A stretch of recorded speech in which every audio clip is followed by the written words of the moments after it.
بسم اللہ الرحمن الرحیم۔ قرآن مجید کا نزول غار حرا سے شروع ہوا اور تقریباً 23 سال میں مکمل ہوا۔ قرآن مجید میں کل 114 سورتیں ہیں، جن میں 86 مکی اور 28 مدنی ہیں۔ سب سے طویل سورت سورہ بقرہ اور سب سے مختصر سورت سورہ کوثر ہے۔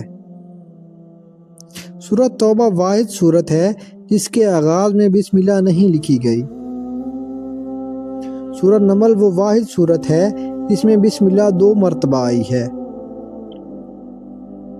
قرآن مجید کو 30 پاروں میں تقسیم کیا گیا ہے اور تلاوت کی سہولت کے لیے 7 منزلیں بھی بنائی گئی ہیں۔ قرآن کی سب سے طویل آیت سورہ بقرہ کی آیت نمبر 282 ہے۔ قرآن میں سب سے زیادہ ذکر حضرت موسیٰ علیہ السلام کا آیا ہے۔ تمام خواتین میں سے صرف حضرت مریم علیہ السلام کا نام قرآن میں صراحت کے ساتھ آیا ہے۔ قرآن مجید میں 25 انبیاء کرام کے نام واضح طور پر ذکر کیے گئے ہیں۔ سورہ فاتحہ کو ام القرآن کہا جاتا ہے کیونکہ اس میں پورے قرآن کا خلاصہ موجود ہے۔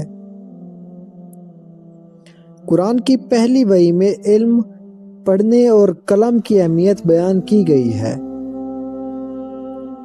قرآن میں سجدہ تلاوت کے بارے میں علماء کے نزدیک 14 یا 15 مقامات ہیں۔ قرآن مجید میں شہد کو شفا قرار دیا گیا ہے۔ قرآن دنیا کی واحد کتاب ہے جسے لاکھوں انسانوں نے حرف بحرف حفظ کر رکھا ہے۔ قرآن مجید آج بھی اسی ترتیب اور الفاظ میں موجود ہے جس میں نازل ہوا تھا۔ قرآن مجید کی تلاوت کو عبادت قرار دیا گیا ہے۔ ہر حرف پر اجر ملتا ہے۔ قرآن صرف عبادت ہی نہیں بلکہ معاشرت، اخلاق، تجارت اور عدل کے اصول بھی سکھاتا ہے۔